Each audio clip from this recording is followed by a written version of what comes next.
Hello and welcome to Front Row Racing World Championship Reserves for round 2 at Bahrain. I'm Front Row Racing GP, also known as the Murray Talker, and with me in commentary this evening we're going to have Front Row Racing DP, also known as Ted Kravsticks. Good evening, Teddy, how are you? I'm really not sure about being called Teddy, but That's why I'm alright. That's why I say it. Because I know you don't like it. Cheers. Well, we're going to be sending the drivers over to the circuit in a few moments. I'll just check. I mean, we've got 20 drivers in. We've got quite a few World Championship Reserve drivers in this evening, a few new names, and then a few of the World Championship drivers who have been able to get in as well. But it is good to see that we have got some newcomers to the World Championship Reserves. And just having a look at those newcomers, the new guys that we haven't seen before, there is DG Nanu. Don't know much about him other than I've seen a Dutch flag next to his name, so he may be Dutch unless it's not a Dutch flag and I don't know my flags. Another new driver, we've got Liliart 14. We have been told that he is a good fair driver, and that's only the information we have, so we'll keep an eye out for those. That's a curse, that is. That is, isn't it? It is. Okay, I'm going to go through the drivers that we've got in the lobby with us, and I shall try and just mention the WCR drivers. The drivers I don't mention, that means they are our World Championship drivers. So in the Mercedes there, we've got Hindle. He is our WCR driver. In the Ferrari, we've got Tebbs and Coming to Get You. They formed a team known as the Tifosi Duo. In the Williams, we've got Liliart 14, and in Red Bull we have got DG Nanu to look out for, a new driver with us this week. In the Force India, we've got the nice guys finished last of Kane and RDB. Well, I'm pretty sure neither of those two are going to want to finish last. Does that mean they are not nice guys? Okay, in the Renault, we have got Drew. His teammate's not with us this evening. Again, that's Balzo. Their team name is the Thundercats Renault. In the Sauber, there's no one in there. They've got Dave the Harp, WCR driver. In the McLaren, in the Manor, we've got WC drivers, and in the Haas, we've got a WC driver as well. As we're running a little bit behind schedule, DP, shall we get the guys over to the circuit? DP, are you with me? We can in a second, if you want to just pick a Sauber so we know exactly which colours. Okie dokie, I can do that. Just have one last check on the settings. They all seem okay. So yeah, we'll send them over to the track. Quite an interesting one this. Bahrain obviously used to be raced in the daytime. Now it's raced at night, making it, some people think, more of a spectacle. Others think there's absolutely no point to it, but to be fair, with them racing at night here now, it does allow for softer compounds of tyres, and obviously we do have the 3 compounds available to the drivers as well. Now, during the session, there's a couple of things that we all want to mention for the benefit of the World Championship Reserve drivers, and also for anyone that's viewing. A couple of those things being, I want to touch on ETLs and the stewards guides even, recording footage, and also to let people know that we do still have a few spaces available. But Steve, you want to mention about the tyres available for Bahrain? Yeah, we've got the softer option, and then you've got the I haven't got much time to talk through this. You've got the reds, the whites and the yellows. So you've got the soft, the super soft and the medium. You've got the balance there where you've got one less of the super softs, and then you've got the harder where you've got one extra set of the mediums. You were saying, DP, before we started talking about tyres, I wasn't ready for the tyres. I keep forgetting that screen's going to come up on me. Yeah, kind of dropped you in it a bit with that one. Do want to mention that there is still a few spaces available in the World Championship Reserve, so if you fancy yourself as a bit of a no-assist driver and want to get involved in the league, then feel free to contact Front Row Racing on Facebook and we'll get you in for the next World Championship Reserves event, which will be 2 weeks from today, with the leagues now running every 2 weeks. So World Championship Reserves today, no assists. World Series Reserves tomorrow, where assists are allowed, and then next week it'll be round 2 for the World Championship and the World Series. So yeah, spaces are available. But yeah, obviously there is a few things that I would like to sort of mention here as the drivers sort of get their banker laps in. And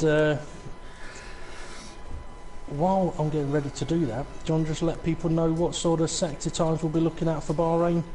Well, here at Bahrain, we could actually be looking at something in the 30s, maybe a mid 1 minute 30, a 1:30.5. Sector 1, you're looking for about a 28.8, a sector 2 of a 39.0, and a sector 3 of a 22.6. There is the capability of going maybe a little bit quicker, but that's going to have to be an absolutely perfectly hooked up lap. So let's see who we've got out on circuit. We've got Drew out there already, and there's a car ahead of him as well that's got out pretty quick as well. Who's ahead of Drew there? F1 Roadrunner. Okay, so watching Drew, and he was asking about his teammate. I believe DP actually had a conversation with Drew regarding his teammate. I did, yeah. Drew messaged me saying, I've been messaging my teammate, but I've had no response and he's not showing us online. All I said was, oh, balls, because his teammate's called Ballso. So yeah, unfortunately Ballso not here this evening. But for Drew, obviously anyone that watched the first round of the World Championship Reserves will have seen that he did have a few issues with connectivity. We did a bit of work with him over the last couple of weeks to see if we try a few things to improve his connection. So we'll see if that's going to help tonight, which means I've probably just cursed it. Okay, yeah, I wanted to touch on ETLs. One of the reasons is one of the new guys, Liliart14, did ask the question today what the deal is with ETL lift zones and that kind of thing. And at the time I had to sort of say, look, we're getting ready for the broadcast, we'll mention it on there. So that's exactly what we'll do. On the World Championship Reserves and World Series Reserves posts that go out an hour or two before the live show, we do attach the Stewards Guide's picture, which has track information on it, corner numbers, ETL lift zones and all that kind of thing. Now the pictures are mainly for World Championship and World Series drivers, but we've been putting them on the WCR and WSR posts so that those guys are aware of what is in place for the World Championship and the World Series guys. So it's basically information, it's knowledge that it doesn't apply to these guys in the WCR, WSR. Now an ETL is exceeding track limits, whether that be by cutting a corner or running wide on the exit of a corner. In front row racing there is a rule, and it's quite a simple one really, which is if you cut a corner and you've got both front wheels over the white line or yellow line at some tracks, you're off track, you're exceeding track limits, you need to do an ETL lift. That ETL lift needs to be a lift of the throttle that's big enough to show a holding or a dropping of the speed on the digital readout. There's a few reasons for that, I won't go into that now, but that covers you. No one can call you for cutting a corner or running wide on a corner or anything like that, no penalty applied. Don't do the lift. People can report you in the World Championship and the World Series, and you can end up with time penalties added on for each time it occurs. And if you reach 9 in a race, then you effectively get disqualified. So considering all you have to do is do an ETL lift, it covers that one. Now some people may argue, oh well, you don't gain time in that corner, blah blah. To save all arguments, it's as simple as if you're over the line, you do an ETL lift. So that's kind of a quick explanation on the ETLs there for us. Okay, we're a few minutes into the session, Steve. What have we got? Who's on track? I was watching Drew on his lap, and Drew just realised he was on the soft tyre compared to the preferred super soft for qualifying. His lap time was a little bit off, but that's when I realised he was on the super soft. Sorry, not on the super soft. He ended up doing a 1:36 when we said we were probably going to be looking for the mid-30s, maybe even a 31. So yeah, his time's a little bit off there because of that. And one guy that I want to try and jump on board with is Liliart. It looks like he's just started his flying lap, coming up towards the end of his first sector, just about to go through the timing beam with a 29.5. So not too bad, probably just finding his feet. Get a banker lap in to start off with, getting a bit of used to feeling how the car is on the circuit. It's got a nice shiny helmet, A nice sparkly one. And this is a tricky corner now. Down into 9 and 10. I hate that corner. It's probably the corner that everybody hates on this track. I mean, braking while turning, F1 cars don't particularly like it. Now, it was about 7 tenths down in Sector 1 compared to current purple, which was set on the soft compound tyre. So what's the Sector 2 time going to be? It's a 41.2, which is quite a bit down. So I think you're right. I think he is just finding his feet, you know. Everybody else, though, on the soft compound tyre at the moment, as Hammer Time has just done a 1:31.657 on the soft compound tyres. Yeah, and Mr. Hammer Time, he is a World Championship driver and did rather well last week in Australia. His World Championship race is on next on Wednesday. To get into the World Championship, drivers take part in the World Championship Reserves, which is this event. Come and show yourselves and show how well you can do in here, and you may be able to earn yourself a reserve seat if a driver is unavailable, or if a driver drops out of the league, you may find yourself being offered a seat. That was the short version. It is. I mean, a slightly longer version on the last bit you mentioned there of, I mean, if someone does drop out of the league, basically what the FRR admins would do is they would say to, well, let's say, for example, I was racing in the World Championship and I dropped out. My teammate would have a bit of choice on who his new teammate to be, but the FRR admins would sort of say, okay, here's your short list of guys that you can pick from, basically. Lily Arch had a big moment there, I noticed. So the remaining driver would still have some selection on who their potential new teammate would be. Yep, I was just having a little look to see who else was on circuit, just as you mentioned about Lily Art, and we've got a majority of the guys on circuit at the moment are the World Championship guys, so it'd be nice to see some of these new chaps out there. I'm assuming that they've done a little bit of a run and just gone for another set of rubber. Let's have a look down. Tebs, he's been out and done a lap, he's gone in for some new rubber. Lily says he's still out, he may be on an in lap now, but as he's the only one out there, unless you let me know of another driver, we'll keep on board with him for now. And he is heading into the pits, and how's he going to cope with the pit entry speed limit? It looks like he does that rather well. I mean, pit entry speed limit, I mean, that's something that can and will catch out quite a lot of drivers over the course of any season or races. I mean, something we've seen quite a bit already is drivers going into the pits to serve a normal pit stop, getting a speeding in the pit lane penalty. They then go to do a drive-through penalty to serve that penalty and get a speeding in the pit lane for penalty for speeding in the pits while trying to serve penalty. So yeah, very tricky. I actually had a driver message me today asking if I speed into the pit lane in qualifying, will I get a penalty?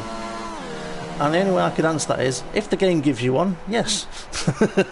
Because in front row racing, we give you that little bit of leeway in qualifying that if you speed into the pit lanes, we'll let the game deal with it.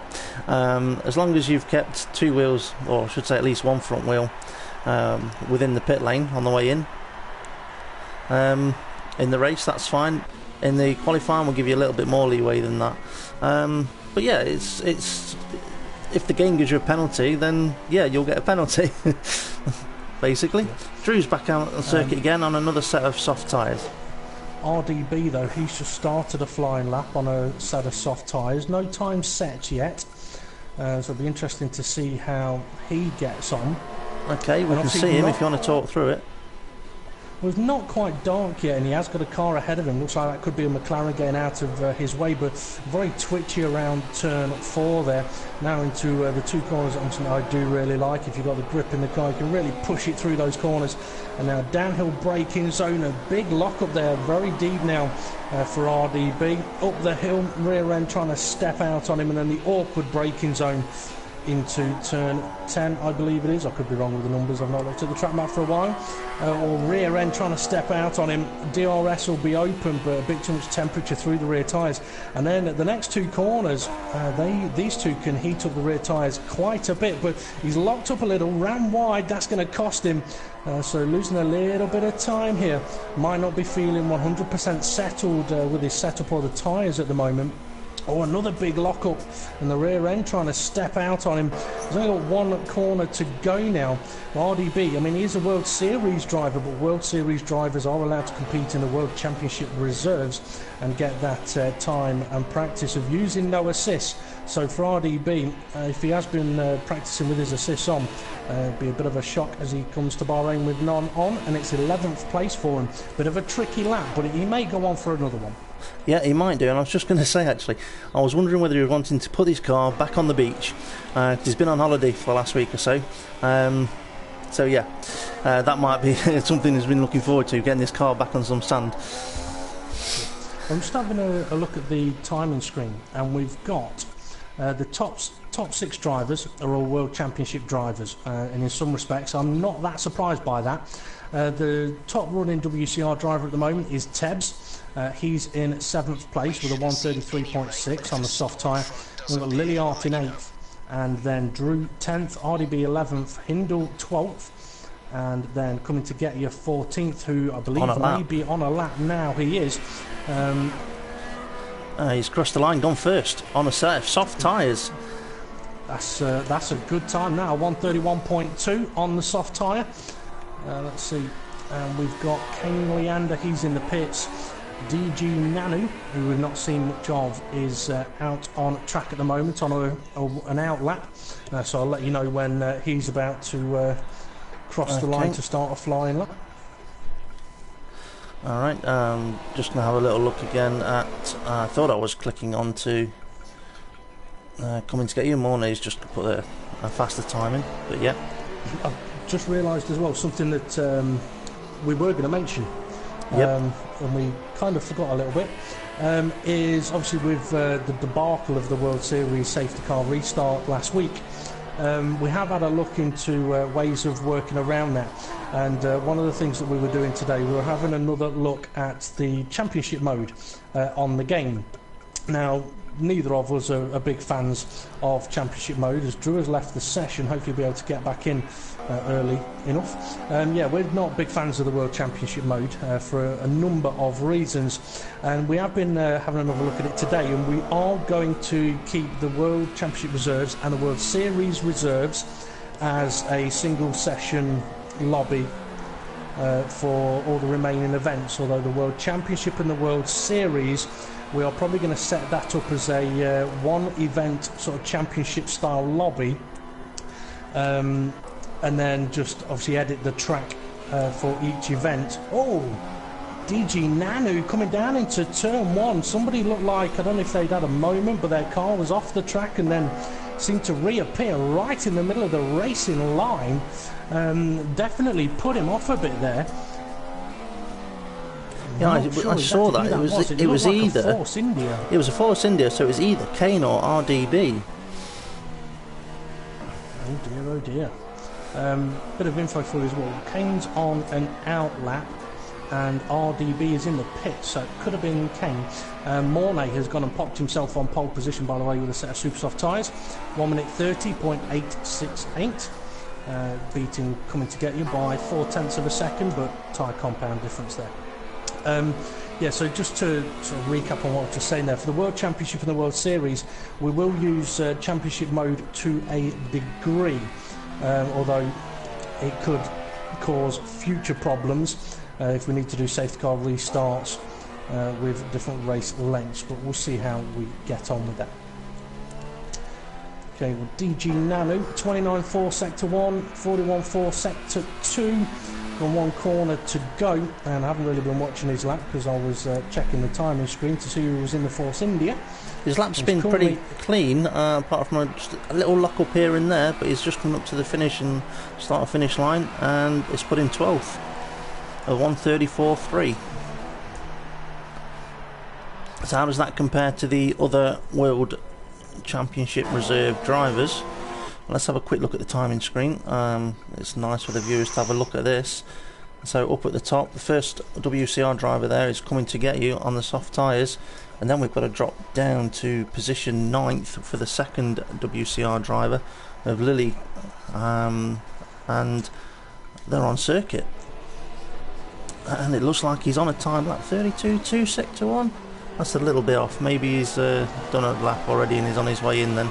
Because it's about 3 or 4 seconds off. Sorry, yeah, Kane Leander, he's on a hot lap now, just coming up to sector 1. It's a 29.5, which is fairly respectable on the soft compound tyre, although the rear end has been looking very slippery for him. Now, Kane's a guy that was saying he was using a little bit of traction control, I think, but he's taken the challenge of running no assist to see how he gets on with it. And stepping out on him, yeah, very, very difficult for him at the moment, because every little bit of a loss of traction is going to be a tiny little bit of a loss of time.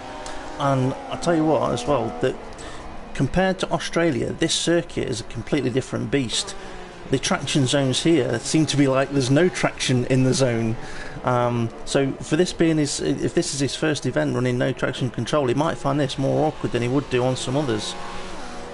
Quite possibly, yeah. So sector 2 times, not too shabby. If he has a good final sector. This is where I saw him lose the rear end as he was setting himself up for the flying lap. It was not a bad final corner. It's a 1:33.4, moves him up to 11th. Now, see Lilliard, he's in the pits, as you may have mentioned. Mornay still sitting top of the Just let you know that is Kane's qualifying done with. He has parked it and decided to walk back to the pit lane. Well, out on track at the moment on a hot lap, we've got Stocking, Mr. Hammond on 44, Kane Leander, who just said his lap has come to an end. Drew is on another flying lap. Temp Fear is also on a flying lap. Yeah, we're watching Drew at the moment. He's on a set of super softs. I believe his previous time was set on just the soft tyre. So he'll be looking to improve on his previous lap. He's not on the... It says flying lap, but he's not got his sector 1 time on there. He's gone through sector 1, hasn't he? Yeah. So I wonder what happened there then. I've not got any sectors for him, but we do have the clock still ticking, which is rather strange. Well, Dave the Hart is coming around the final corner now to start a flying lap on the super soft tyres. He's currently sat in at 10th place, another World Series driver competing in the World Championship Reserves. Drew's just improved his position to 14th, so let's go find Dave the Hart. We've only got 20 seconds left to go, so it will change camera view on us in a moment. He's had a good run through turns 1, 2 and 3. The car looking very, very stable for him. Hard on the brakes now down into turn 4, using all of the track quite nicely. As I said, car looking very, very stable underneath him. It's a 29.1 sector 1 though, perhaps not the quickest, and it could be a case of getting the stability in. Costs a little bit of lap time. Let's see if we can find him. Okay, we're now with Dave the Hart. We won't know what his sector times are, but we will get a bit of an idea of how his lap is going, depending on how much smoke those tyres start to generate. And it's allowing me to look backwards from his car. There we go, we've got a nice frontwards view of it. I don't like this left and right corners, and what's that, turns 11, 12 up the hill, looking for turn 13, which is a blind apex. Yeah, very awkward session of corners there, where it's very easy to overheat your tyres, like you said a moment ago. I thought for a moment he had his DRS open, but it wasn't. It was just the words making it look like it was see-through. Or it was just my eyesight. So final run towards the line then for Dave the Hart. Currently sat in 11th place. Will he improve on that? He'll be wanting to. And he goes 10th. So he has improved his position. So, DP, would you like to just quickly explain... Oh, car just hitting the pit wall on the way in, that was Drew. Quickly explain what we need to do as a broadcast team at this point. Or not at this exact point, but in a moment. Yeah, in a moment. Or in a few moments. The broadcaster is going to have to leave the lobby so they can get back in during the formation lap and be able to show everybody the start of the race. Frustratingly, it's the only way that Codemasters have informed us it can be done. That's right. So, the screen, when we get the confirmed qualifying times up, we'll sit there and watch it for a few moments. DP will allow you to read through them. once we've got near the end of the time before it skips through, I will have to unfortunately leave and then rejoin when you say the formation lap, that's the word I'm looking for, is underway. I shall rejoin again. So, guys to be looking out for then. I was going to say this a moment ago. Coming to get you from the last event, out of the WCR drivers, coming to get you was the top WCR driver in the previous round. And it looks like he's going to be the main guy to be watching again.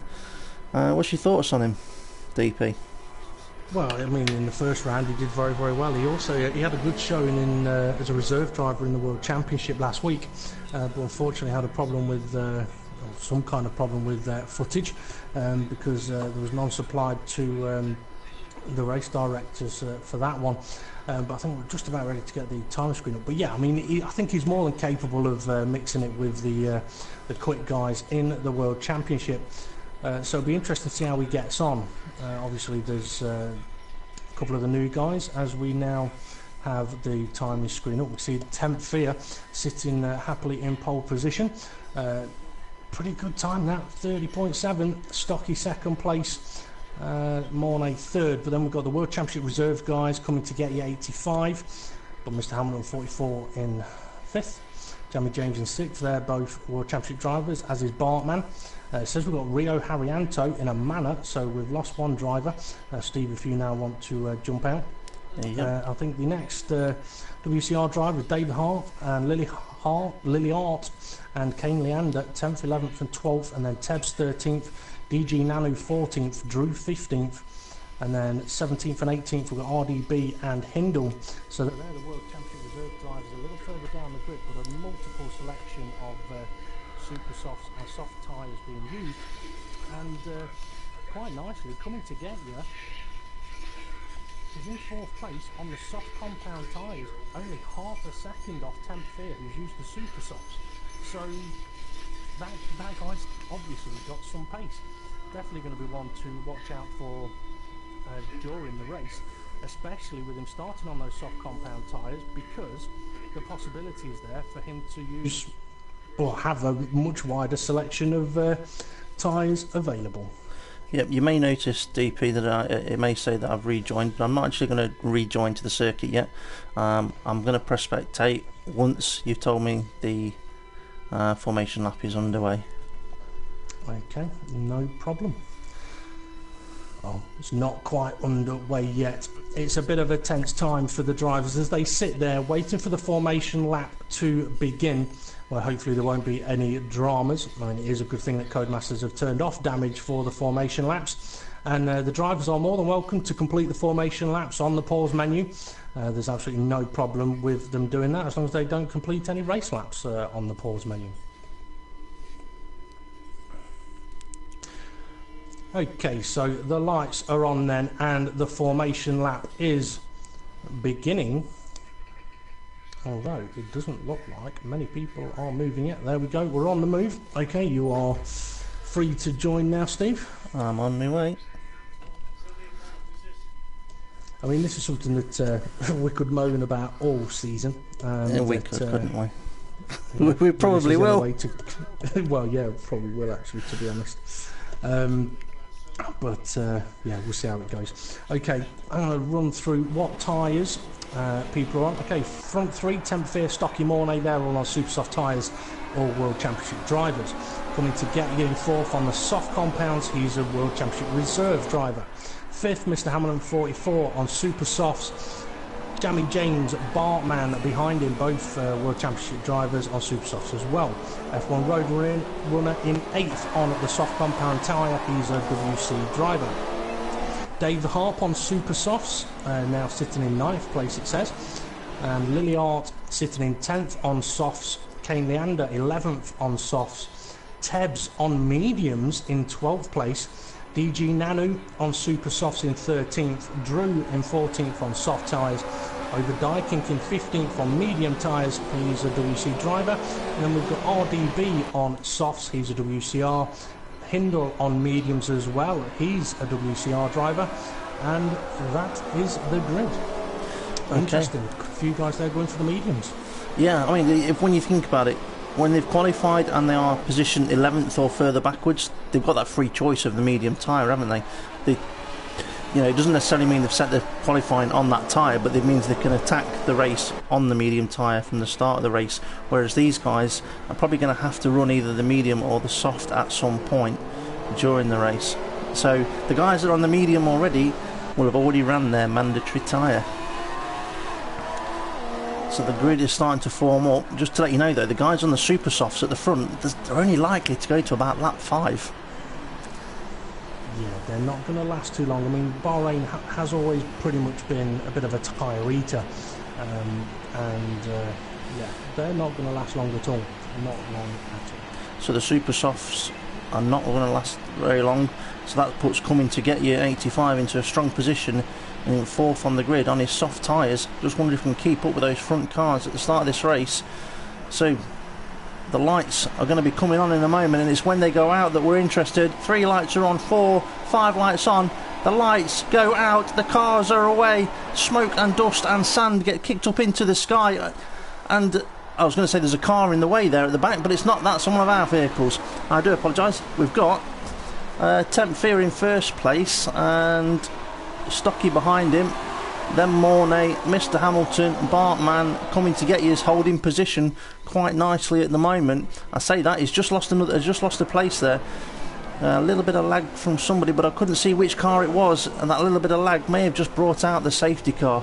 I just saw a bit of a glimpse of a car just flash sideways across the screen, and I don't think the game liked it, and it may have brought out the safety car. Quite possibly. Let's see who is at the back of the grid. Over Dyking's been dropped down to 18th place, so I'm not sure if something happened to him there.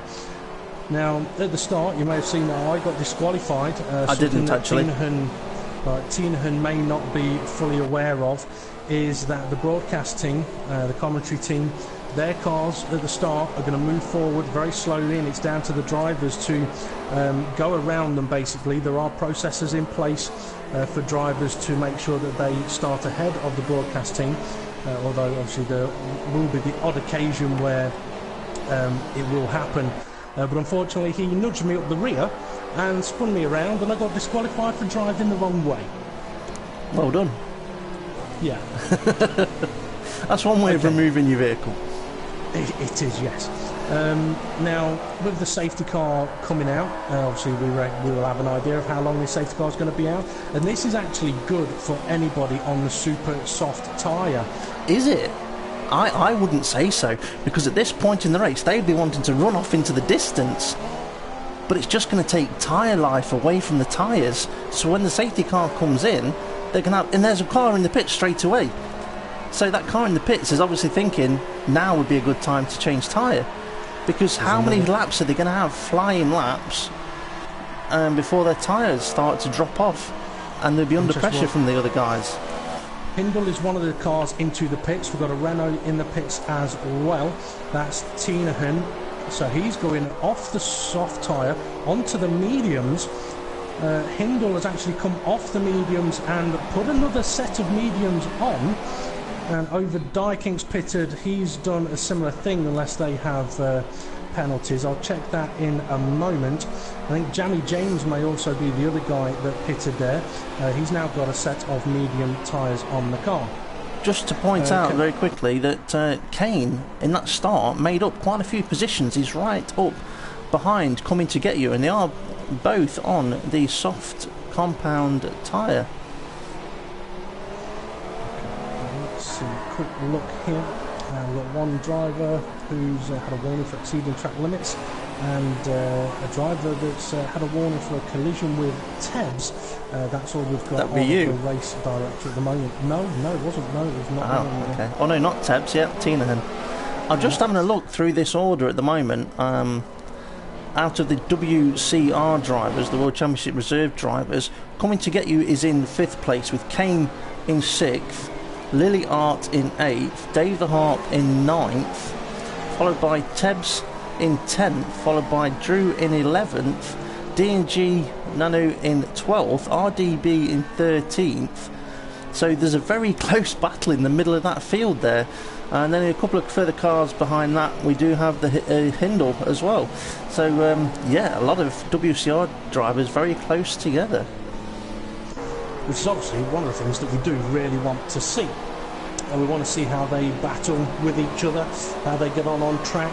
But also, the World Championship drivers, I mean, one of the main reasons for having the World Championship reserves and the World Series reserves is to give the World Championship and the World Series drivers a pool of drivers that they can call on to be their reserve, as we've got a Haas going into the pits. That's We've got another car behind him. It is. He's on the And soft Dave tyres. Lahart. That's an early pit stop for a soft tyre compound. Okay.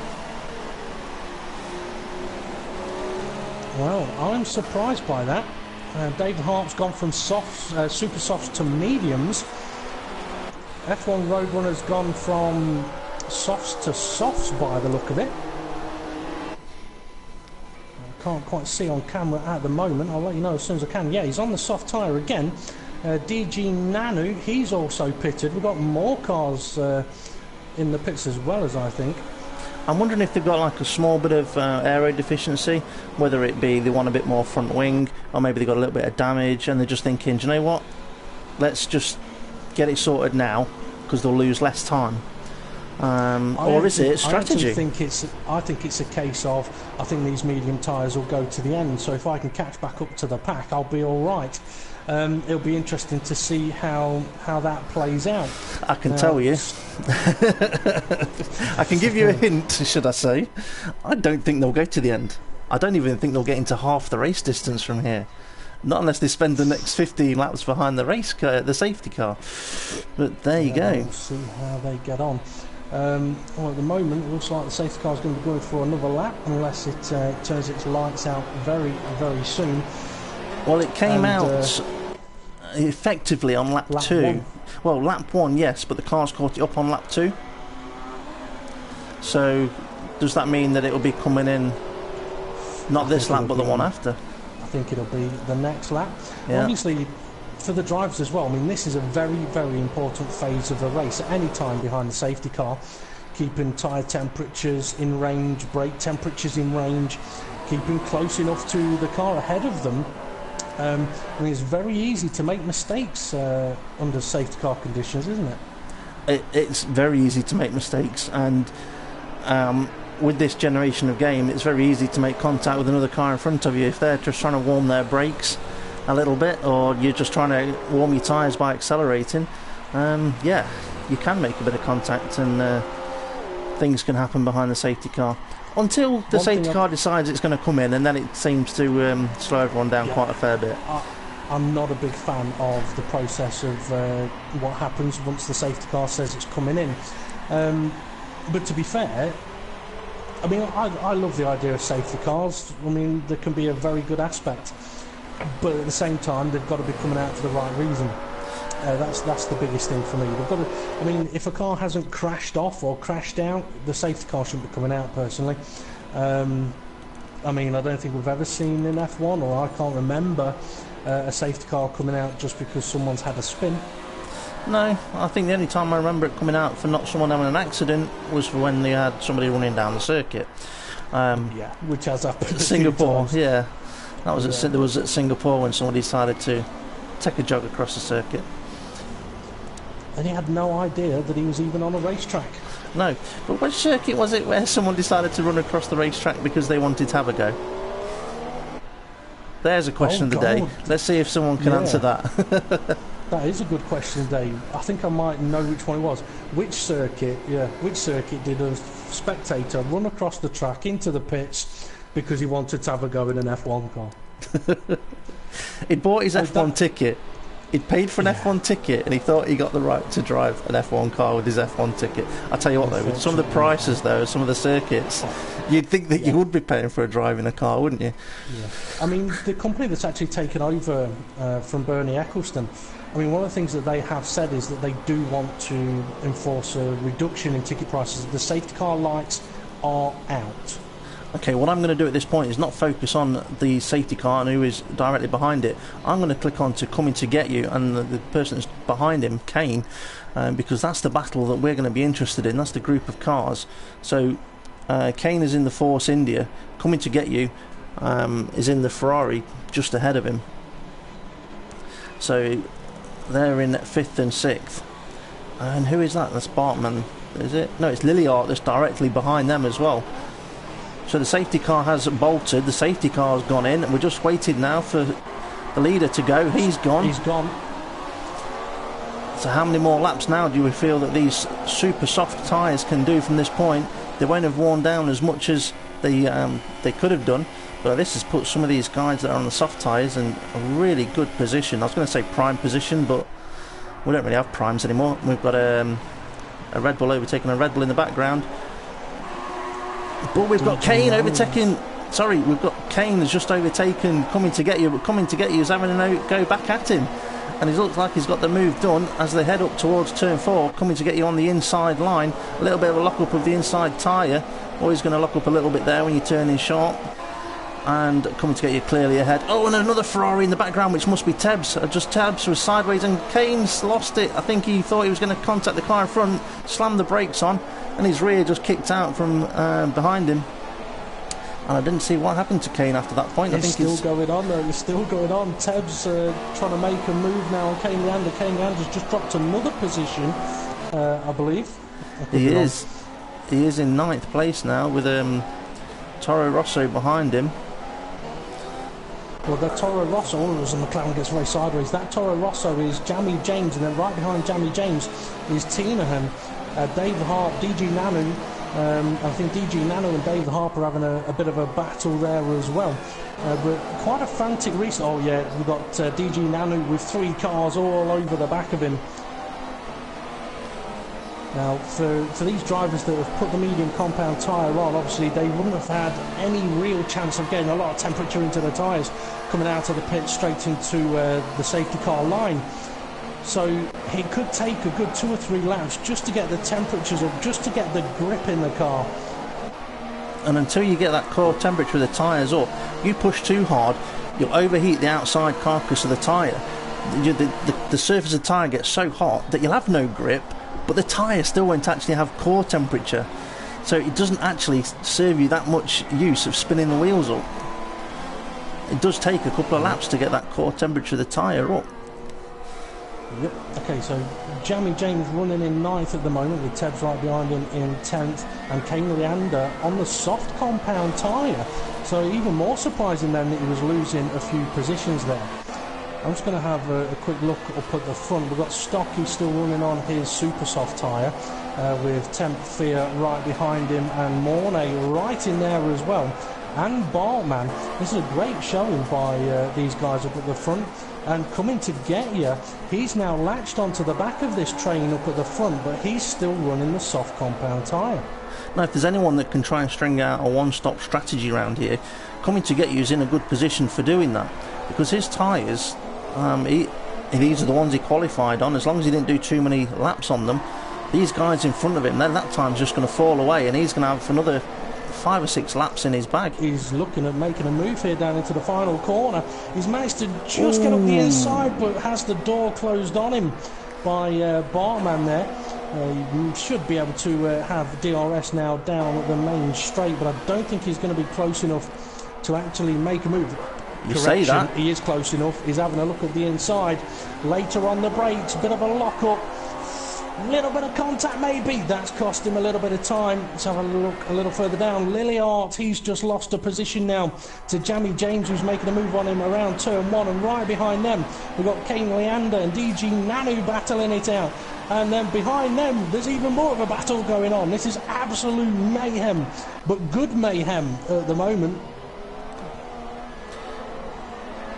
When you say there's a battle going on behind them, names would be very useful. I know they would, but go and have a look.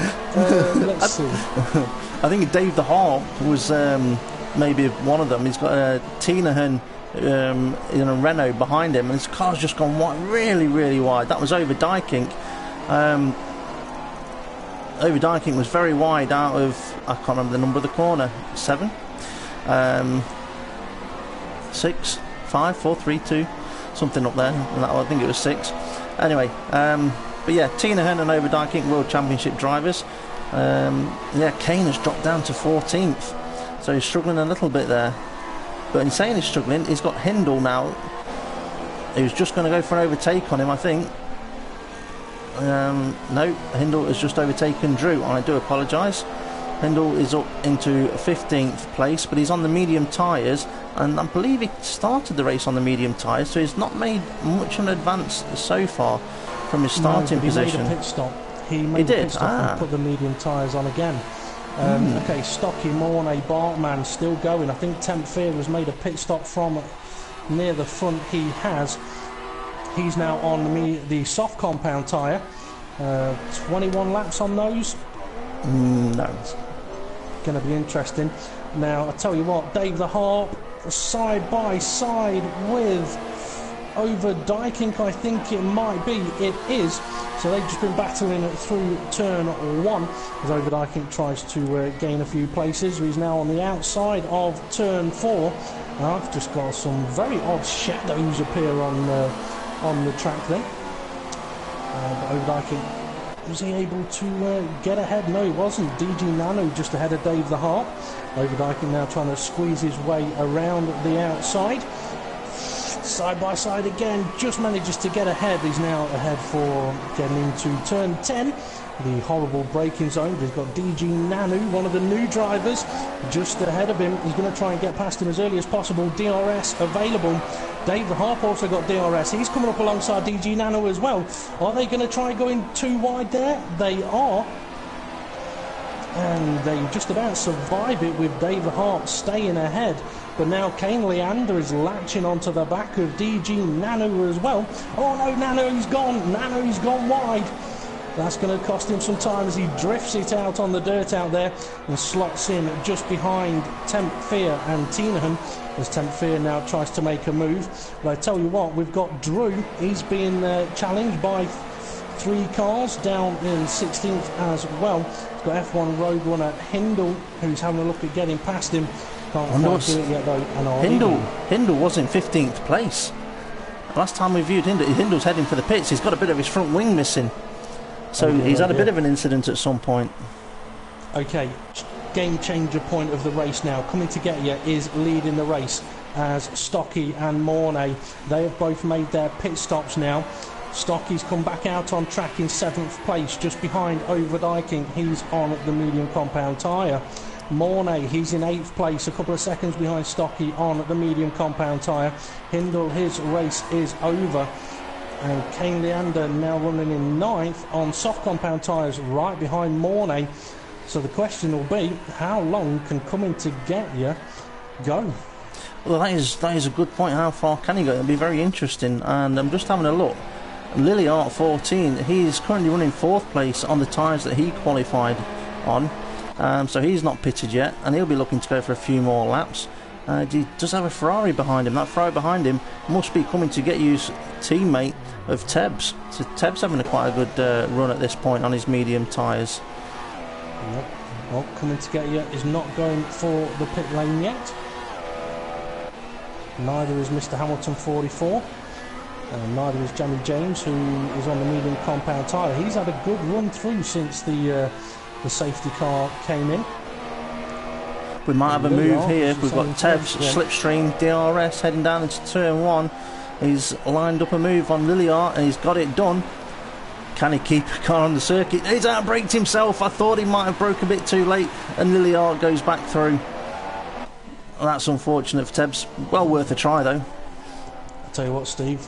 If you look on board Overdijking, he's being challenged by Stocky, and you'll see a whole train of cars behind him. Do we have a truly train? Not quite. If the gap, we've got 2 cars behind Overdijking. If the next pack of cars gain about a second and a half, then yes, we have. Okay, then we're not that far behind, are they? And who is it that's ahead of Overdijking? That's the Ferrari, isn't it? That's Teb's, yeah. It is Teb's, yeah. Teb's and Lilliart just ahead of them with 19 laps to go. This is going to get interesting. I think Overdijking's going to be under pressure here by the Manor, who's got its DRS open, and that Manor is Stocky, Overdaking leaves him enough room up the inside, and we've got Mornay taking... Is that Mornay that's involved there as well? In the Williams, yes it is. Oh, David Akin gone, spinning into the barrier. He's going to be dizzy after that one. That's, I think it's Overdaking there anyway. That's from Wingom. Wingom? Wingom, where? Wingom. Ignored from the Chinese. Coming to get you has gone on for another lap, and so is Mr. Hamilton 44. And how is Lilliart doing? Lilliart is into the pits. He is. So he's soft tyres, he's taking them to lap 11, and it looks like he's putting on some super softs. So Steve, Kane Leander under pressure now from Bartman. Bartman DRS down the start-finish into turn 1. But Kane Leander's also now got Dave the Harp in the other McLaren right behind him. I really don't think Kane's been getting on too well with this soft compound tyre. He's gone, I'd say, a little more backwards than he has forwards. Maybe when he goes to a medium compound tyre, he'll find a little bit of extra stability. Yeah, and we're saying about these cars here being on the medium and the soft tyre, but Lilliart's just gone for the super softs. That is intriguing, because I believe at this stage of the race, he's the only car on that compounder tyre. So he could have 7 or 8 laps of good solid pace if he doesn't burn his tyres up too early, too quickly. That'll be interesting to see if he's able to make some space, some gap, time up between him and the cars in front. Yeah, because I really strongly believe that the only other car that's likely to go for a one stop in this race is going to be coming to get you. Yeah, well, maybe. I mean, looking at the amount of laps left, 9 and 9, it could be 2 sets of super softs for Lilliart. The only way he's really going to be able to make it work is if he doesn't encounter too much traffic. He's got a little bit of a gap to F1 Roadrunner, who is ahead of him. He's battling with DG Nanu, and then there's a bit of a gap between him and Tinahan. And then Dave Harper and Kane Leander sideways around the final corner again. Dave's getting rather close, may even be able to be close enough to have an attack here. DRS open, is he going to chuck it up the inside? He's having a look, but no, thinks better of it. So yeah, I mean, this could really shake about before the end of the race. It definitely could do that. I'll just having a quick thought on the other guys that are at the front that started their race on the super soft tyres. They pitted a few laps ago, put on medium compound tyres. How far will those tyres go? What compound are they likely to go to next? We might see them using one of each compound in this race. Maybe. I mean, Stocky was leading. He's, 17.5 seconds behind coming to get you. It's not the longest of pit lanes here in Bahrain, but I think coming to get you may be heading to the pits sometime soon. I don't think it'll be yet. But he has been looking like he's had a bit of a loss of rear-end grip, which means he could be making a stop soon, but it depends. It's this lap. It's now. It is now. Gets the speed down. Oh yeah, he's way under the speed there, doing 30 mile an hour. I think I know in practice around here you can do 50, but that's going to free up Mr. Hamilton 44, who's going to continue on for another lap on the soft compound tyre. Jamie James now takes second on the medium compound tyre, and coming to get you, he's coming out of the pits now. And what tyres has he gone to? He's gone for another set of soft tyres, so obviously he felt very strong on the compound that he was on. But he's got to yet run another compound of tyre. So there goes the one-stop strategy out of the window. He has to yet run another compound, unless he's going to run the super softs at the end. It's a little bit of an odd strategy call, that. Unless he felt that... Safety car. Hindle's left the session. He'd already retired, though. I'm fairly sure he had already retired about 3 or 4 laps ago. We'll have a look, see if anybody has just had a crash. We had Mr. Hamilton up at the front. He is still up at the front. Jamie James was in second place. He's still in second place. Then Stocky in third. Mornay in fourth. Coming to get you in fifth. And I tell you what, this can only be good for coming to get you. The time that he had lost from his pit stop is just going to close him right behind those cars ahead of him. Yes, but... I wonder if it was Bartman, because he's just left the session. Well, there's nothing showing as any collisions. And let's see, where is Bartman's car? Bartman's car is actually still going around the track at the moment. He said that he had retired from the session. See if he's going to, his car's going to park up. Maybe the case that under safety car, a retired driver's car won't go off the track and park up. It did come up just saying left the session. I didn't see retired. Can we check on that one? But again, I mean, this is a situation where if there hasn't been a crash, why is the safety car out? Yeah. Tinahan's still going, F1 Roadrunner still going, DG Nanu, Lily Art, Tebs, Overdyking, Drew, RDB, and then back to the Stocky in the lead. Kane, where's Kane? Kane's still there. He's just gone into the pits. So this is actually allowing some of the cars to pit underneath the safety car again. Well, I know that for the World Champion, or from the World Championship and World Series sort of stewards, there were recommendations for a few clarifications on rules. But I must admit, I think one thing that I'll be sort of recommending to the FRR admins is that we strap the safety car. I think I'd probably have to consider having the same thought process there with you. I mean, let's put it this way: if someone decides to give up and retire from the session, shouldn't be a cause of a safety car. And if people go, oh well, yeah, but the car has carried on, it's pulled over the track, and can understand why safety cars come out. Okay, fair enough. But what if someone uses it to their advantage?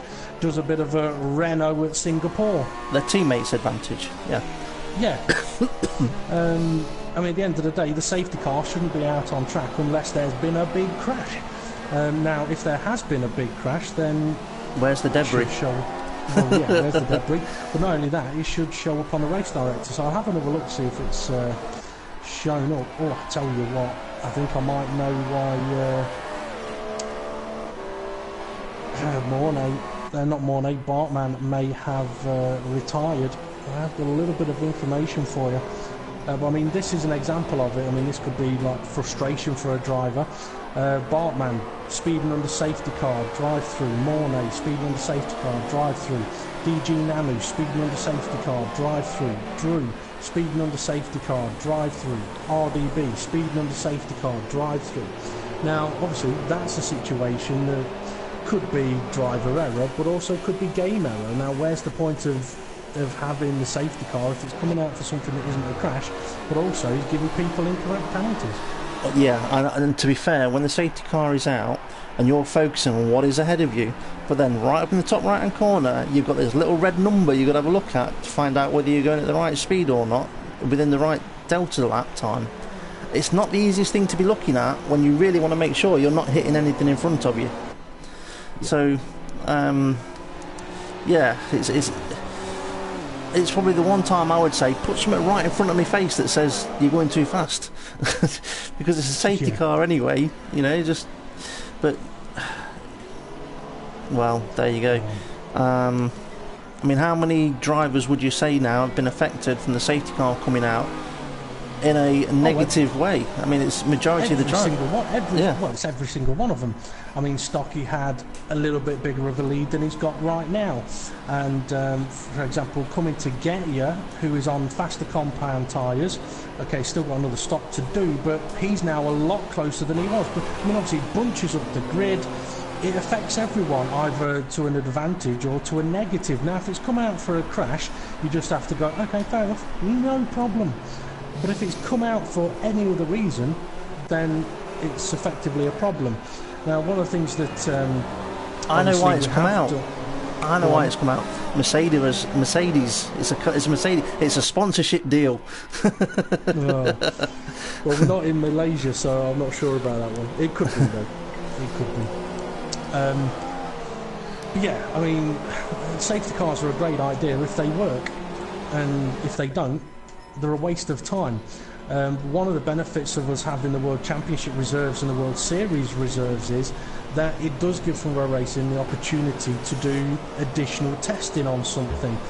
So let's say, for example, there is a rule change from one WC or WS event to the next. It can be checked and tested, or another process looked at during the World Championship reserves or the World Series reserves. Like we did today with, I'm getting some strange shadows on the circuit of underneath F1 cars. But like we did today with the championship mode, we were going to have a look to see whether it was something we could implement to make things easier if the lobby was to crash and we had to do a restart. Because obviously it should save what the qualifying results were. But what happened, DP, when we were trying to set that lobby up? Well, we were sat there talking, looking at a couple of things, and then we've got people joining the lobby. Well, I've just seen a red bull lagging all over the place. Who was that? Red Bulls? I think Unless it was a Toro Rosso. DG Nano was in a Red Bull. I don't know who was in the other one. Mr. Hamilton 44. I may have been. It did look like there was a bit of lag there. His car is now ghosted as well. Was it the one near the front or the one near... It's one near the front jumping a bit, isn't it? It was the one near the front, yeah. Basically down towards turn 1. That's Mr. It was Hamilton. almost as if he decided to take a new line through turn 1 and cut about 300 yards of it. Well, that surprises me with Mr. Hamilton, because he had internet that he's decided to improve. Before he improved it, we had no problems. Yep. Sorry, yeah, we were talking about using championship mode. Whilst we were sat there in the lobby, you got randoms joining. Now, personally, that should never happen. As far as I'm concerned, I mean, you want to be able to set it up so that it is on a sort of an invite-only style. Now, admittedly, one of the things that we did sort of look at is, well, okay, for the World Championship and the World Series, because we've got specific drivers in specific cars, we'll be able to create a lobby and invite everybody in and get them set in their own cars, but there's a good chance we're going to have to mess about kicking people that shouldn't be coming in. Which could get a little bit frustrating. Once everybody is in and in their cars, then we should be able to have it where no one can come in and take their car. But it will only be a sort of one events lobby. It's coming in. It will only be a one event lobby that we'll create. We won't roll it on from week to week. But anyway, yeah, safety car is in. Stocky's getting ready for the start, and I'm not a fan of this, of how slow either he's going or how slow the game is making him go. But he is now away. He's made his move. But I must admit, when you're the driver up at the front, you want full control of your car off the start. Let's see, where's coming to get you? He's in third place, all over the back of Mornay. He's actually going for the move down into turn 1. He's got the faster tyre, and he can get later on the brakes. Manages to get ahead of Mornay quite nicely there. Now, where did Temp Fear go throughout all of that? Temp Fear has gone and put the super soft tyres on. We've had a big incident in the rear, and I can't tell which cars it is, but if you want to have a look, one of them was a Renault, and then a couple of cars ahead of the Renault. Big spin. Wasn't Drew.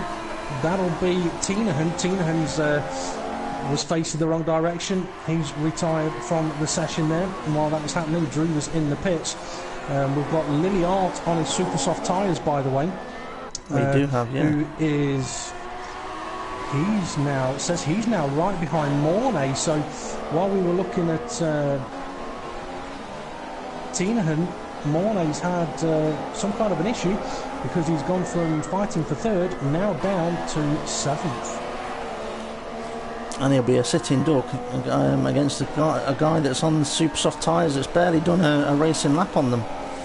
This is going to be interesting to watch here, the difference in times, unless those super softs have just gone off with the quantity of laps that they've been doing underneath the safety car.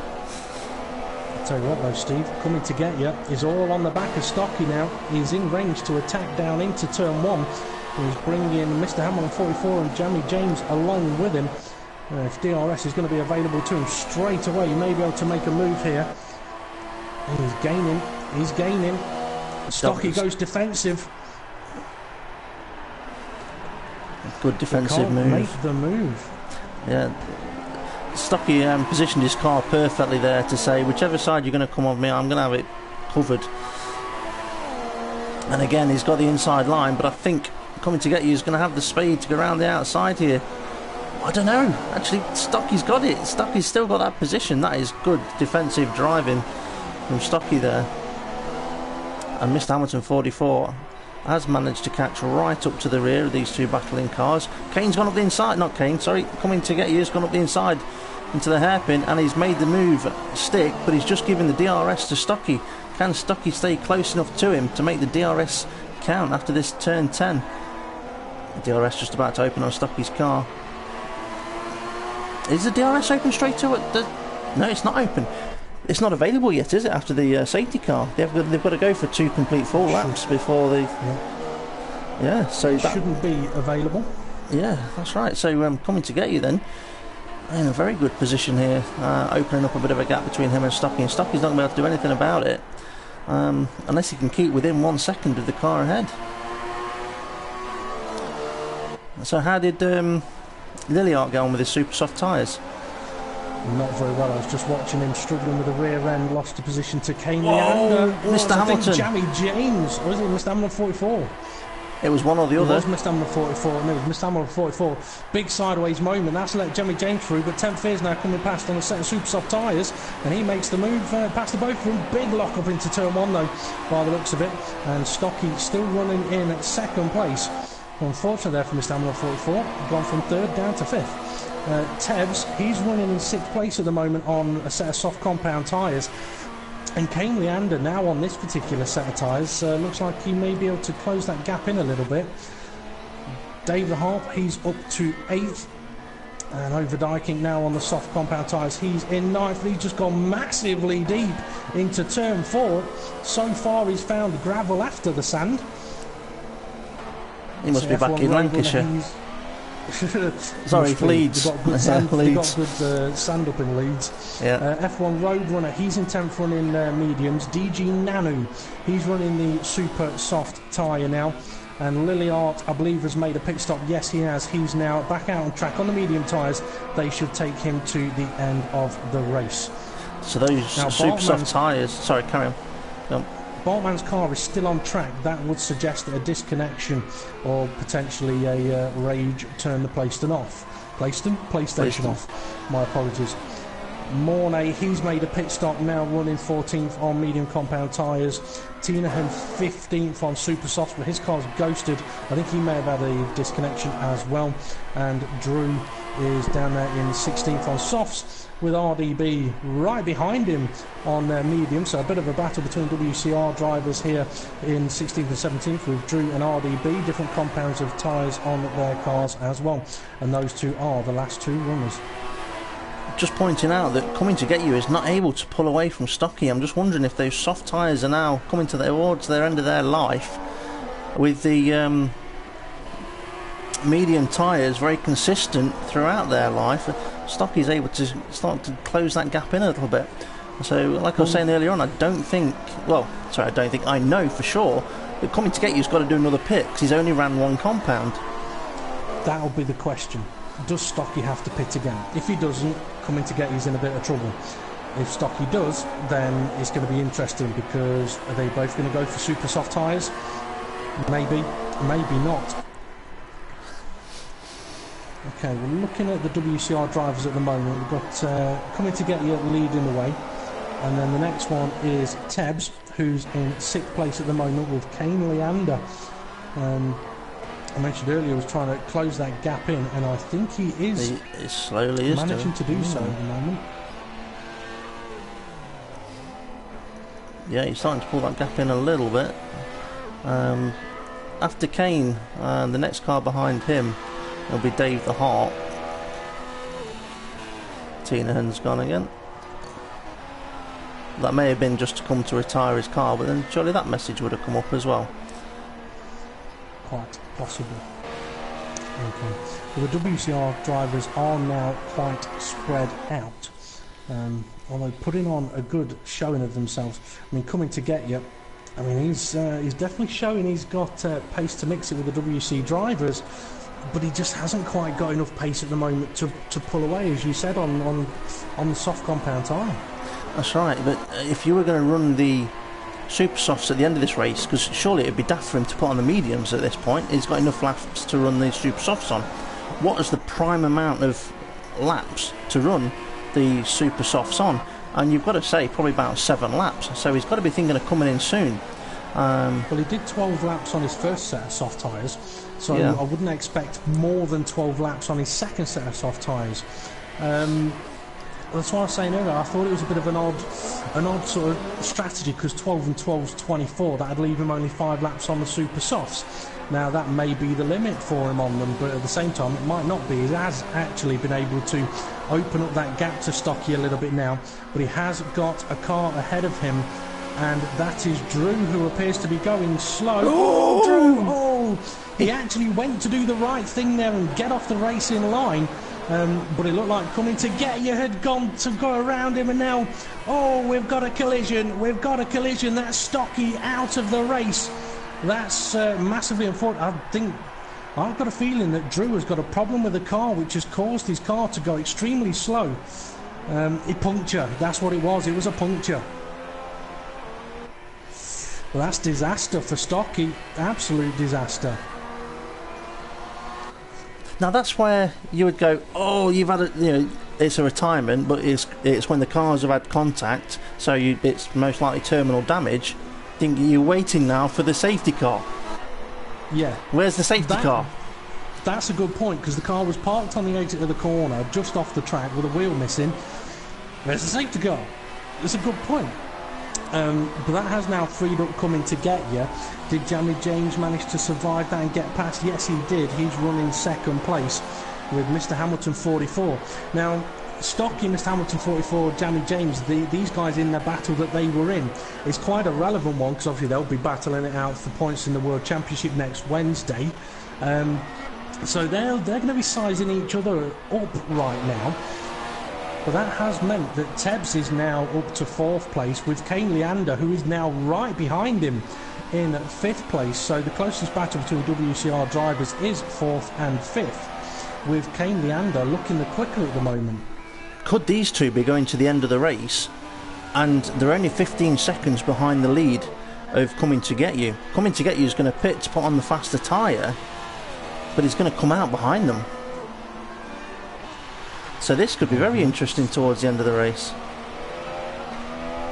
Well, info for you, and if anything happens, just shout at me.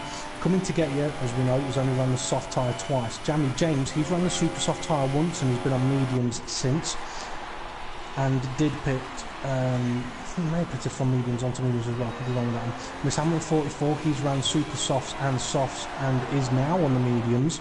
He's going to the end. Kane Leander, he's got another stop to do. He's only ran the soft compound tyre. Overdijking started on mediums, pitted for another set of mediums under the first safety car. Now on softs, should be able to possibly get to the end of the race.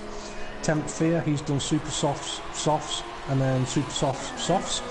Definitely using this as a bit of a test session maybe. F1 Roadrunner, he's done soft tyres, medium tyres. Tebbs, medium tyres, soft tyres for him. Although it's showing him as being on super softs at the moment, so maybe he's just made a pit stop.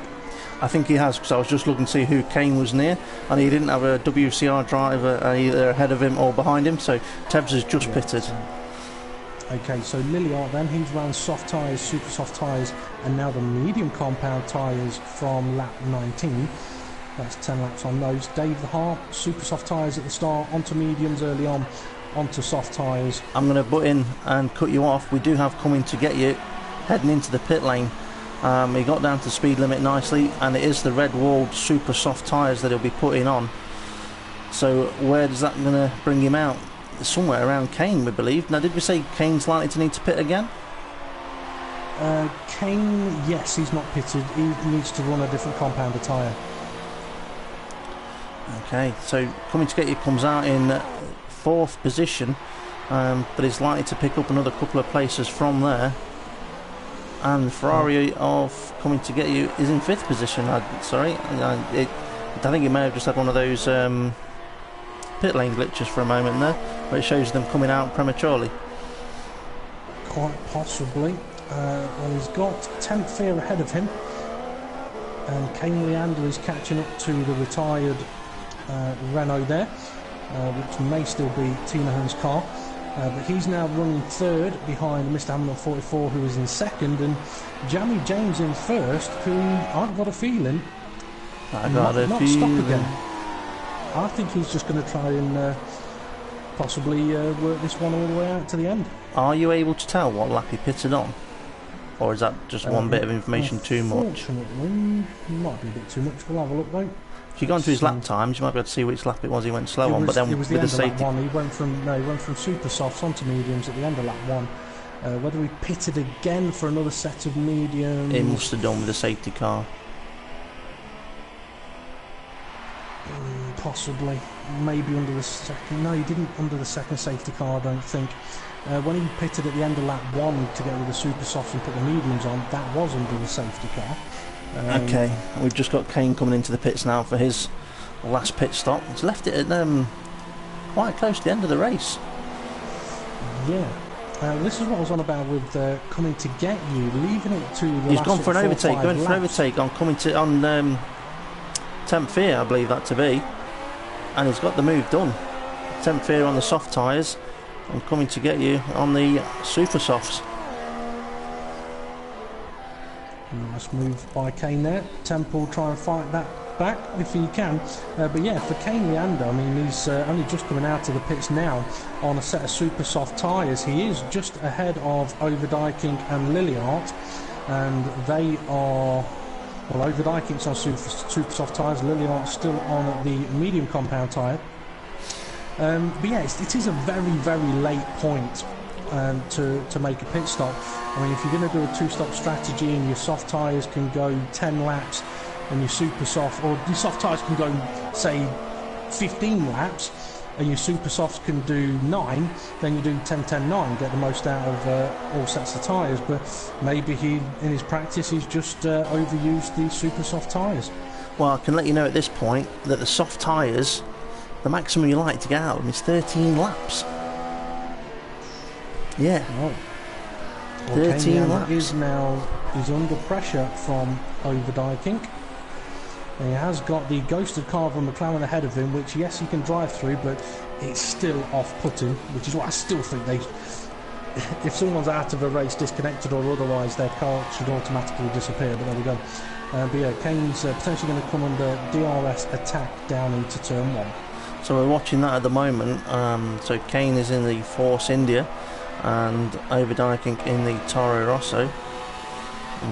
He's got the slipstream, he's got the DRS. Kane started to move defensively, but then he's kept the race in line. I think he may have thought he's got enough speed and enough of a gap. Oh, Overdyking's putting his nose up the inside, but Kane's got the door shut firmly.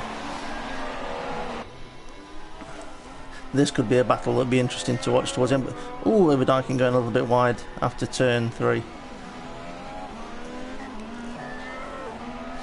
Have we got a couple of drivers? Dave the Hart, who's he near? Dave the Hart is just behind Lilliart. Must have been catching quite quick. Dave's on the super soft tyre and Lilliart being on the medium compound tyre. Dave's got a good opportunity to... Oh, Lilliart's gone a bit wide, so is Dave. And looks like Lilliart's giving Dave plenty of room there. But if you want to keep an eye on that, I'm going to keep an eye for a moment on coming to get you, and just keep an eye on his progress, and I'll update you. Lilliart's just had a bit of a moment coming out of the turn 8 hairpin. His tyres not just trying to get, he couldn't get the power down with those medium compound. Dave the Hart now DRS open after turn 10, and he should be able to get his car up alongside going in towards 11 and 12, but he's not. He's kept it tucked up behind. Maybe he's going to be waiting again for the DRS at the start finish straight. What is he going to do? He's going right round the outside of him at 12 and 13, right round the outside. What an overtake by Dave the Hart. I know he's got superior grip on those tyres, but you've got to put the car in the right place and be able to keep it there, and he's done exactly that. I don't think Lilliart may have been expecting that move, but unbelievable there from Dave the Hart, because it's Dave the Hart. Quite Sorry. possibly. Okay, info for you. Coming to get you is quick. 5.7 off the lead at the moment, but right behind Mr. Hamilton 44 within DRS range and DRS wide open. Mr. Hamilton 44 on old prime tyres now, the medium compound, and coming to get you only on what, 3-4 lap old option tyres, the super softs. So there is obviously a benefit to running the super softs late, but you need to make sure you've got enough laps to really close the gap. But I think this could be a bit of a sit-in duck move by the time they get down to turn 1. Yeah, you might get this done out of the last corner. Down into turn 1, you've got to say that coming to get you should already be way ahead with the traction that he'll have out of the last corner. And this is where it's going to show. Just had a wiggle though. DRS wide open, Hamilton going defensive, but it doesn't really matter because coming to get you is already way ahead. And I tell you what, Jamie James, Miss Hamilton 44 having a look, trying to come back at him side by side. But coming to get you just manages to hold on to it, but Jamie James is only just a couple of seconds up the road now, although that little bit of a battle will have helped him out. Let's see, down to 3.5 seconds across the finish line that was. Let's see what it goes to as 3.1 seconds with this and one more lap to go. Coming to get, he's going to have to get a move on, but he may be able to get something out of this. Well, he's going to get a lot of praise from me out of this again, I'll tell you. Something interesting as well. I'm going to keep an eye on this at the moment. Tebbs in 7th has now got Kane Leander all over the back of him in 8th place, and they're right on the back of Overdyking, who I think recently may have got past Kane, but Tebbs and Kane Leander. Kane's going for the move, having a look up the inside through 9. Tebbs totally closes the door on him, and now Kane having another look. He's got DRS available. He's going to be able to have a look, but with the way that Tebbs was defending there, I don't think he's going to want to give it up in any way, shape or form. No, not able to attack. Okay, thank you for your commentary there. We didn't come to you because coming to get you is closed right up to Jamie James, heading down to turn 1, and he's just outside the second mark. I thought he was going to be in. He has got DRS range. He is in. No, that's Mr. Hamilton behind him that had the DRS open. Coming to get you is 1.1 seconds behind Jamie James with this last lap to go. Can he get it done? He's only got one car to overtake, and he's got, what, 13 more corners to go? It's about that, and it's in the corners. He's going to have the advantage. He's already right onto the back of Jamie James now. He is definitely within DRS range, so it'll be a case of whether he's going to be able to attack. He's going to go for it straight away, down into the hairpin, around the outside. Jamie James leaves him just enough room. But this is where really coming to get you, all he needs to do is be a little bit patient. He's got the superior grip in the tyres, and he is being patient. Get a good exit, get the DRS. He'll be passed in a shot. Time for him to now pull out from the slipstream. Have a look up the inside, but Jamie James doing a little bit of a Verstappen. But here comes the superior grip of the super soft tyre now. Jamie James fighting back though. But around the outside, coming to get you goes. That's a fantastic move by him. A quick look back down for me at Tebbs. He's still in 7th place. And Kane Leander's dropped off from the back of him. I don't know if something happened there. But a fantastic showing by coming to get you. It is, and coming to get you is about to cross the line with Jamie James behind him. And it's just changed over to Drew on me. Thank you very much for that. So Tebbs is in 7th place. Is that the last corner for him as well? I believe that to be the corner before the end. It jumped from first to last, so I apologise to the viewers. I tried to jump on to the 3rd place car, because if I hit 2nd they'd be straight across the line as well. Well, Overdyking's crossed the line in 5th, F1 Roadrunner 6th. Kane Leander, he's going to cross the line in 8th. Also, there is a couple of the software systems on here from broadcast view that could probably do with a little bit of a tweak, really. 9th is Dave the Harp, to make it more user friendly. I'm on about there. Now, Dave the Harp, he's just ahead of Liliant, who's in 10th, and Mornay. He's on his own at the moment in 11th with DG Nanu 12th. RDB 13th. I think he may have just gone past Williams there, but he didn't gain a position. Puncher. Mornay's got a puncher. Oh dear. Well, it was an interesting race, and plenty going off there for definite.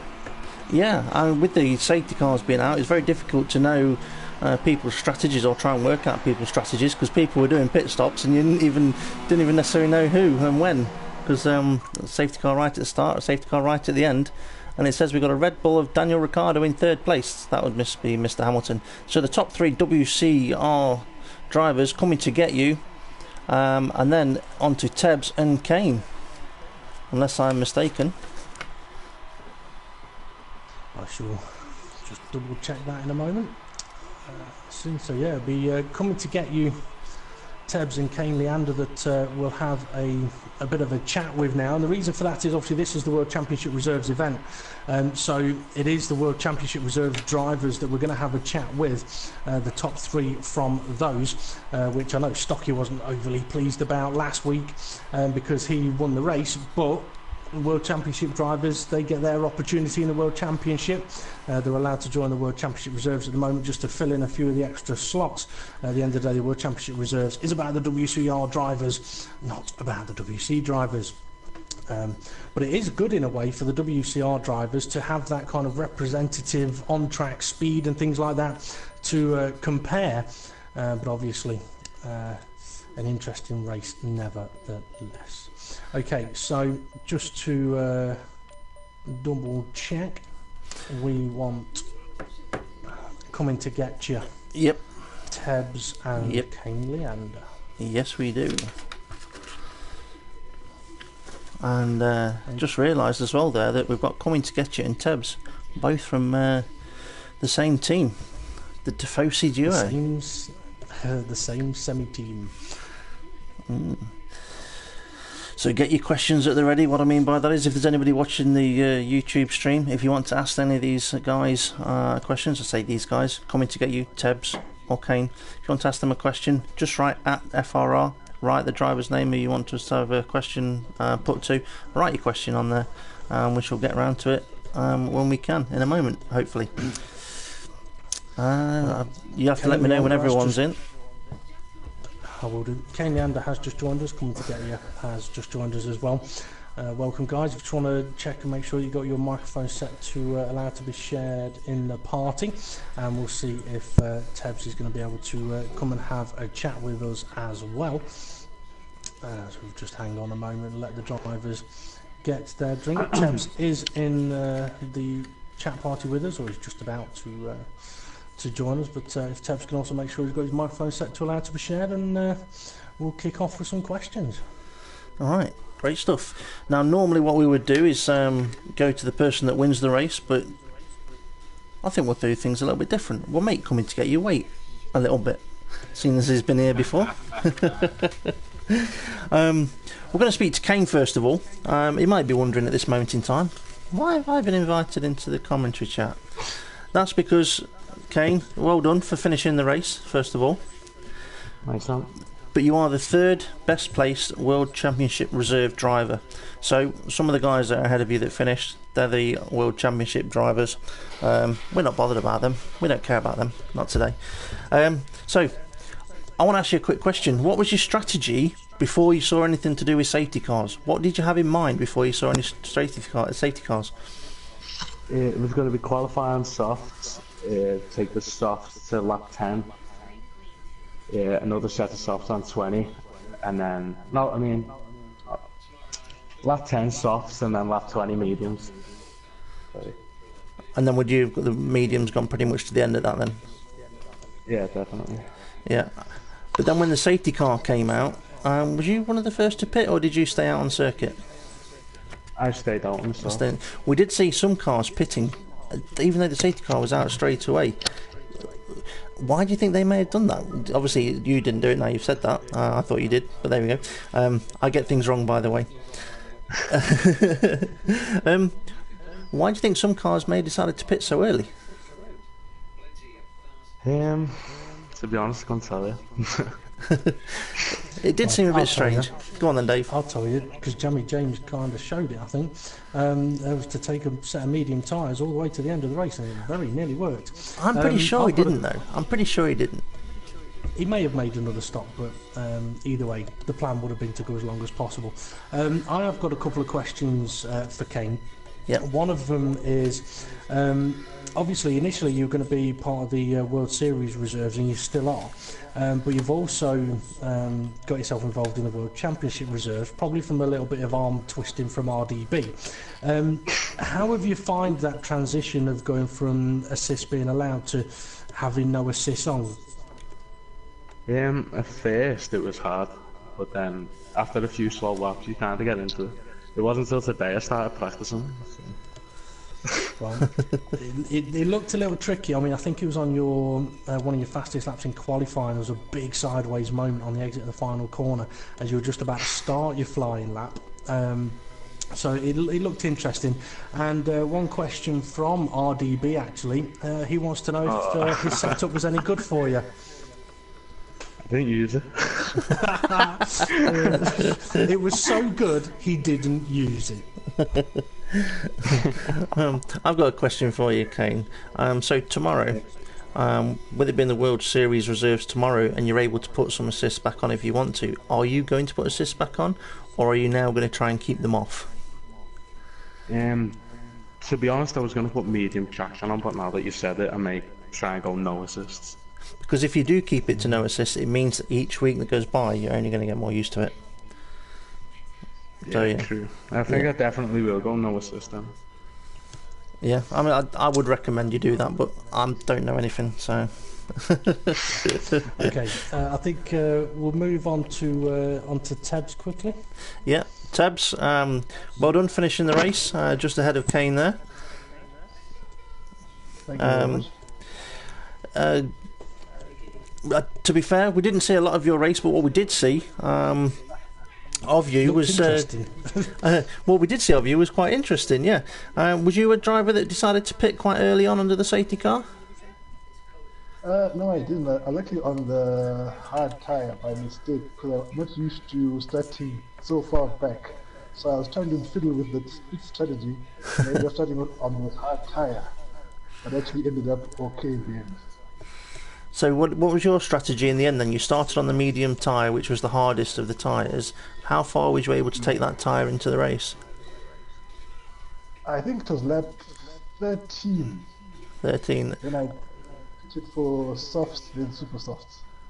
And it worked reasonably well for you then towards the end, then being on the super softs. You felt quite strong on the super softs? Very much so. Yeah, especially fighting against Kane, he was behind me sometimes, so yeah, it was good. Yeah, was there any part of that race there that you found rather difficult compared to last week? Because obviously last week you were saying that it's completely different to doing time trial, which is what you've been known to have been quite good at.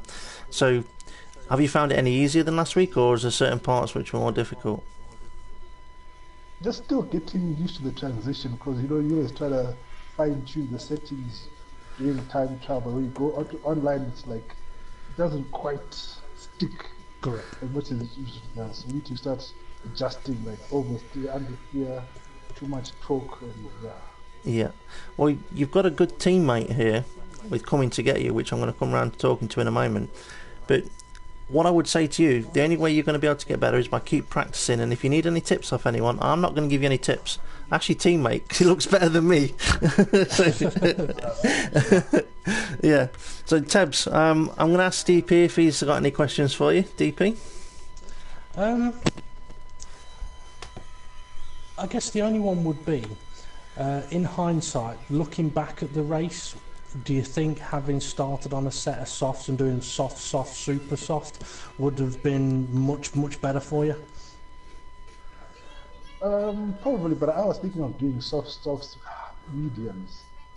Ooh.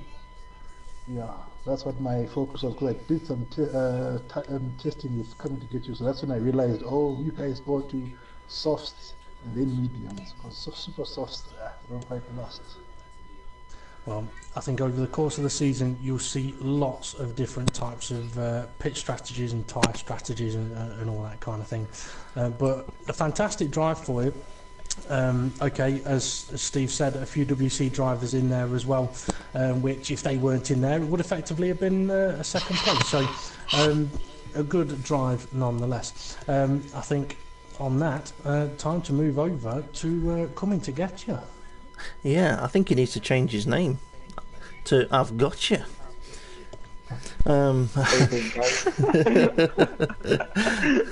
A great race again this I say this week, but it's obviously been a fortnight since round one of the WCR. We saw quite a good strong performance from you last week as a reserve driver in the World Championship, but today great again. I'm struggling to ask you questions because you just seem to have done everything so well. Just give us a bit of an idea of how you thought the race went from your point of view. Well, me and that safety car, if it carries on, I'm going to fall out. That's 3 times in a row. It's wrecked my race. Yeah, at one point I actually thought it may have actually helped you, but then looking back, we actually, DP and myself actually said, to be fair, it's helped no one. It's actually hindered every driver. Yeah, Well, that wasn't quite right. I said it's helped some and it's hurt some. It's affected everybody. Affected everybody, that's what you said, yeah. Yeah, affected everybody. But would your race have gone differently then? Do you feel if there wasn't any safety cars there today? I had a fair bit of pace and started to pull away, but with the first safety car, it changed my strategy from a 2-stop to a 1-stop, and then I rechanged that after the second safety car, but I knew I was up against it with the drivers you've got participating, and from there I knew it was just quali mode, trying to beat the guys to the end.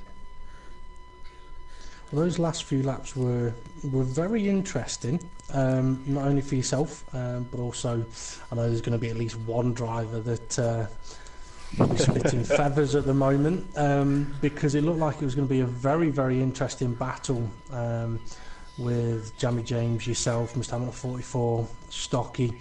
I think everyone knows which one will be splitting the feathers. So you kind of were let off the hook on that one a little bit, but with those last few laps, I mean, I thought it was a little bit of an odd sort of timing of strategy with the soft compound tyres. So we're doing 12, and I think it was 11. I wondered whether sort of shortening those soft tyre stints would have worked better, but I think their drop off on the mediums and your speed on the super softs just made it possible. And how enjoyable was it attacking them for those last couple of laps? I was quite worried to start with because Stocky on the mediums really held his own, and I was getting, what's going to happen? But then I decided to pit because I believe there was a moment with a Renault and it opened a window for me somewhere around the last stint, and that's when I decided to pit because I had a bit more time in the bag and I saw a gap where it just came around, I believe, 10th gear, which helped with DRS and that. So, and then it was a case of full throttle, quali laps, or give it all or nothing. So, well, it worked, and I think once again you've potentially put yourself sort of up there, top of the list for any of the drivers in the World Championship who may need a reserve next week. The only thing I would say is that if that does come about, make sure you record your race and send the link into the F4R race directors. And if you're not sure about doing any of that, drop me a message on Facebook afterwards. But yeah, I mean, other than that, it was a very interesting, very exciting race. good, glad to hear it. As long as you're enjoying it, that's the main thing. Oh, definitely. Yeah. We're definitely enjoying it. Now, we have had a request from Temp Fear, but I'm afraid I'm going to have to deny the request. You could at least let us know what the request is. He says, can we get everyone in the podium chat, including comms team, to I think he means reenact Stocky's last few laps here last season. And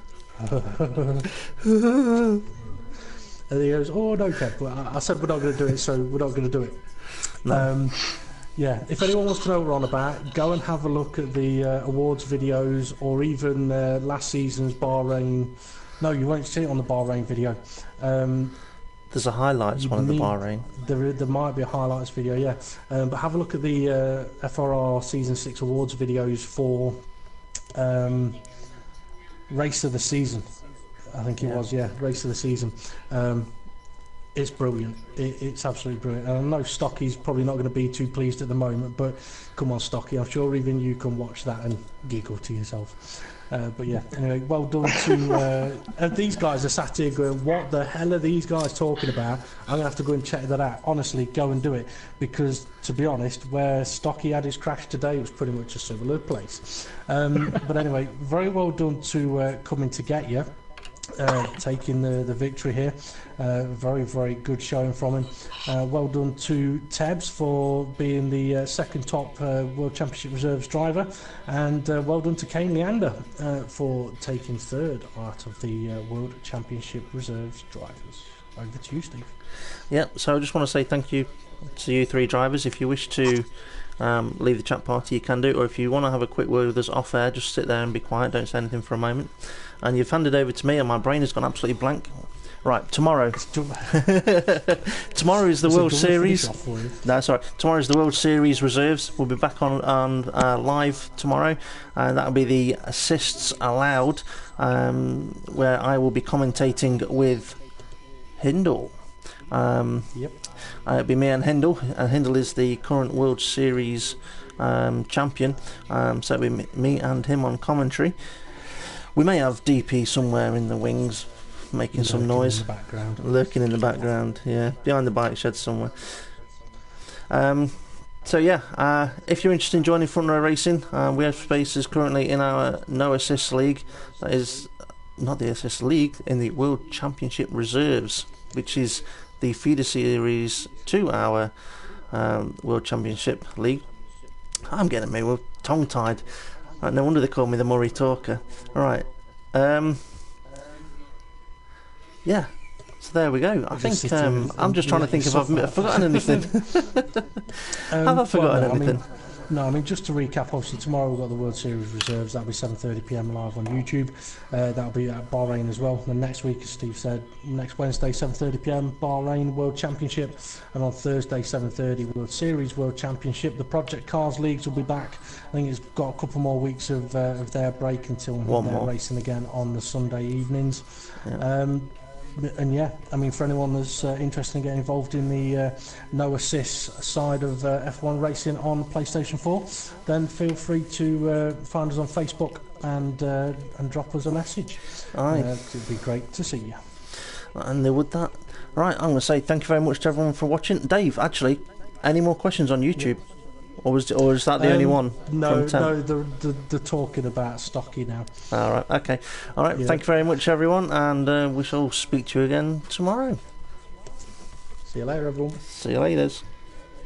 Cheers. See you later.